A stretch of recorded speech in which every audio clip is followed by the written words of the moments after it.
السلام علیکم ورحمۃ اللہ۔ اللہ تبارک و تعالی نے سورۃ القلم میں باغ والوں کا قصہ ذکر فرمایا، اور یہ بات ہمیں بتلائی کہ کیسے ایک باغ والوں نے ایک جان بوجھ کر گناہ کیا، اور اس گناہ کی پاداش میں رب تعالی نے دنیا میں ہی انہیں کس عذاب میں مبتلا فرمایا، اور پھر انہوں نے کیسے رب کے حضور توبہ کی۔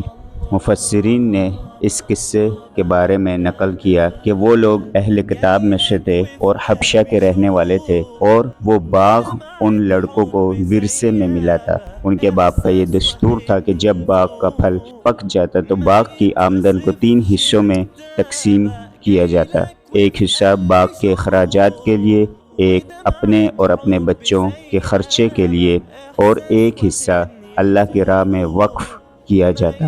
یعنی غریبوں اور مسکینوں میں تقسیم کیا جاتا۔ ان لڑکوں کے باپ کے انتقال کے بعد بچوں نے مشورہ کیا کہ ہمارا باپ تو بے وقوف تھا جو بلا وجہ باغ کی آمدن غریبوں میں بانٹ دیا کرتا تھا، اگر ہم وہ رقم غریبوں کو دینے کے بجائے اپنے پاس رکھیں تو جلد امیر ہو جائیں گے۔ جب باغ سے پھل توڑنے کا موقع آیا تو انہوں نے سوچا کہ صبح ہم اپنے پھلوں کو وصول کرنے، پھلوں کو توڑنے کے لیے باغ میں جائیں گے، لیکن ان سب نے یہ نیت کر لی کہ آج کوئی بھی مسکین داخل نہیں ہوگا ہمارے باغ میں۔ اس بری نیت کے ساتھ انہوں نے صبح سحری کے وقت ہی باغ کا رخ کیا اور وہاں جا پہنچے۔ عبداللہ ابن عباس رضی اللہ عنہ فرماتے ہیں کہ یہ انگور کا باغ تھا جس کے درمیان کھیتی کے لیے زمین بھی تھی۔ صبح کے وقت یہ لڑکے دوسروں کو آوازیں دینے لگے کہ اندھیرے میں ہی باغ کی طرف چلیں اور ہماری آوازیں کوئی غریب نہ سن لے۔ ان کی سرگوشیاں لوگوں نے تو نہ سنی، مگر اللہ تبارک و تعالی ان کی آوازیں سن رہا تھا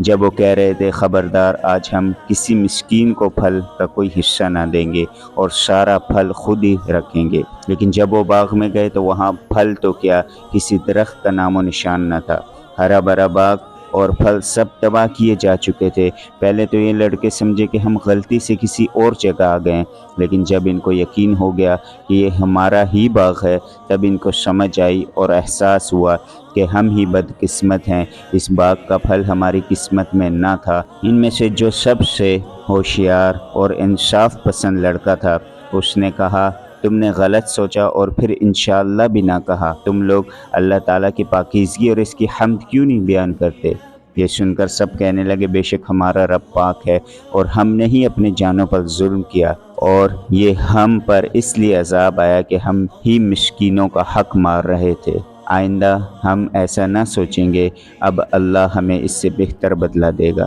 رب تعالی نے ان کے دعا کے الفاظ یہ بیان فرمائے سبحان ربنا انا کنا ظالمین، پاک ہے تو ہمارے رب بے شک ہم ہی گناہ گار ہیں۔ یہ باغ والوں کے قصے سے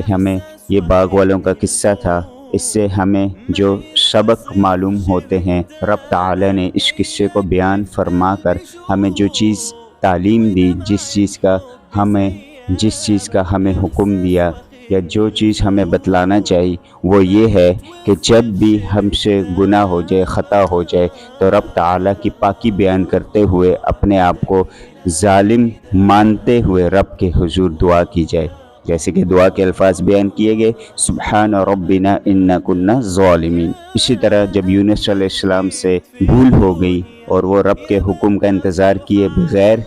چل دیے، اپنی قوم کو چھوڑ کے کشتی میں روانہ ہو گئے، تو جب ایک بڑی مچھلی نے انہیں نگل لیا تو انہوں نے بھی رب کو سبحان کے الفاظ سے یاد کیا اور فرمایا لا الہ الا انت سبحانک انی کنت من الظالمین،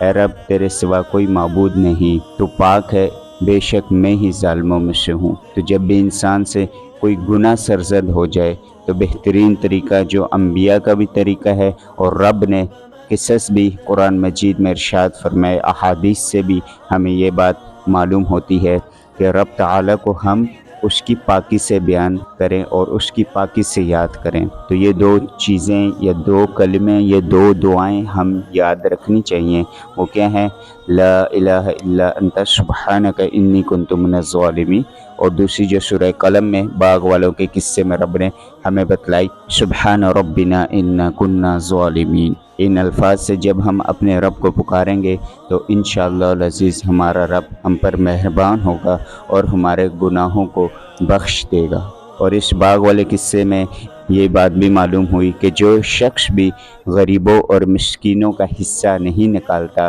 یا کنجوسی کرتا ہے، بخل کا مظاہرہ کرتا ہے، تو رب تعالی اس سے ناراض ہوتا ہے اور اس کے مال میں برکت کے بجائے اس کا مال اس سے چھین لیا جاتا ہے۔ تو اللہ رب العزت سے دعا ہے کہ ہمیں بھی اپنے حضور توبہ کرنے کی، خالص توبہ کرنے کی توفیق عطا فرمائے، اور ہمیں بھی رب کے دیے ہوئے مال سے غریبوں مسکینوں کا حصہ نکالنے کی توفیق عطا فرمائے۔